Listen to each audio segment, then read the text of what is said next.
आकाशवाणी भोपाल से प्रस्तुत हैं प्रादेशिक समाचार।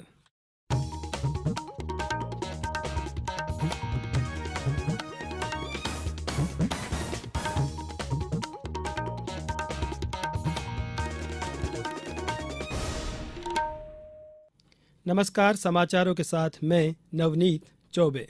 सबसे पहले इस बुलेटिन के मुख्य समाचार।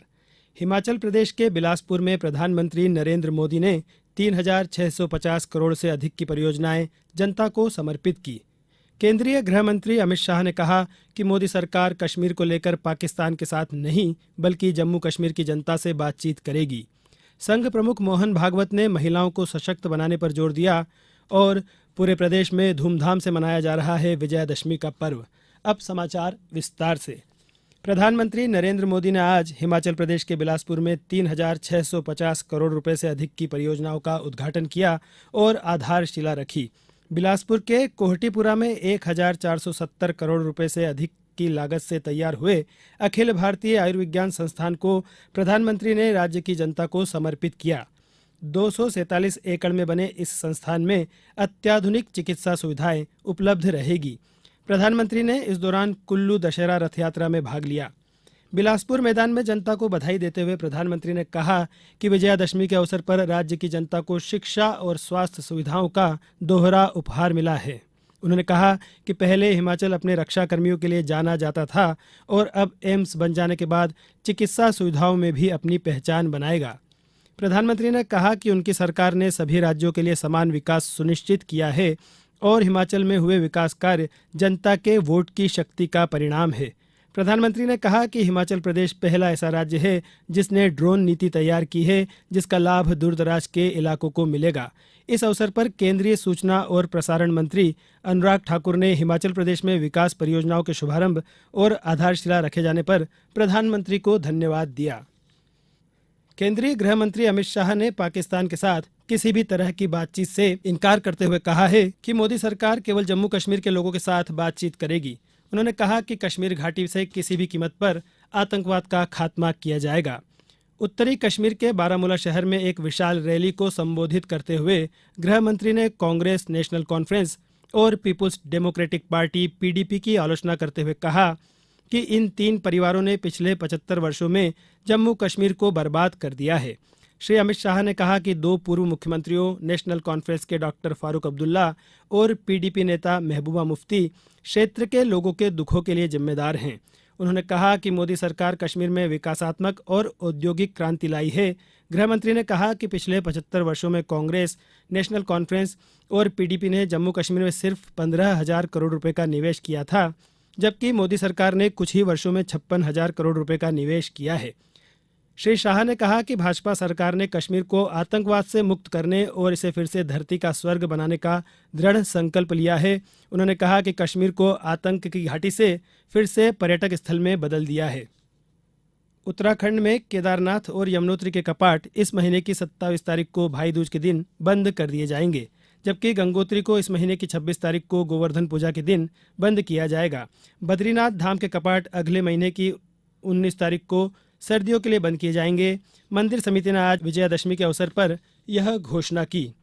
अब समाचारों में वक्त है एक ब्रेक का। ये समाचार आप आकाशवाणी भोपाल से सुन रहे हैं। हमारे समाचारों को अब आप कभी भी और कहीं भी अपनी सुविधा के अनुसार सुन सकते हैं। ये समाचार बुलेटिन YouTube, ट्विटर और फेसबुक पर AIR न्यूज भोपाल पेज पर सुने जा सकते हैं। इसके अलावा आप हमारी वेबसाइट newsonair.nic.in पर या फिर AIR न्यूज ऐप पर भी समाचार सुन सकते हैं। ब्रेक के बाद समाचारों में एक बार फिर आपका स्वागत है। राष्ट्रीय स्वयंसेवक संघ के प्रमुख मोहन भागवत ने महिलाओं को निर्णय लेने की स्वतंत्रता के साथ सशक्त बनाने पर जोर दिया है। नागपुर में दशहरा के पर्व पर वार्षिक संबोधन में उन्होंने कहा कि समाज को एकजुट रखने के लिए पुरुषों और महिलाओं के बीच समानता जरूरी है। श्री भागवत ने कहा कि दोनों की साझेदारी समाज की प्रगति के लिए बहुत महत्वपूर्ण है।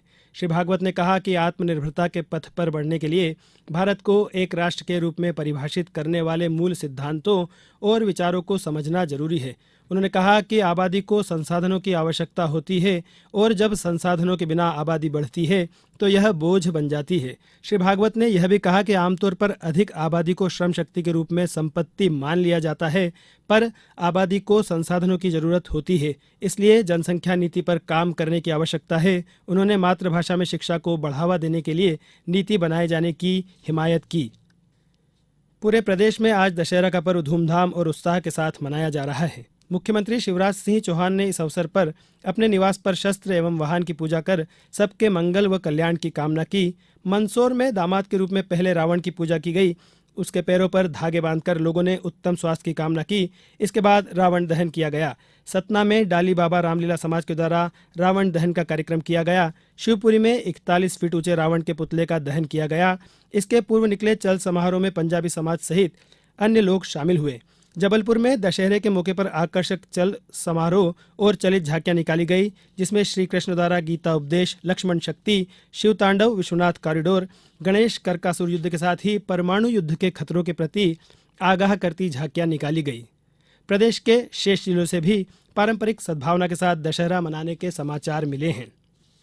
प्रदेश से रुखसत होते मानसून ने आज फिर करवट बदली। इससे कई जगह तेज बारिश का दौर देखा गया।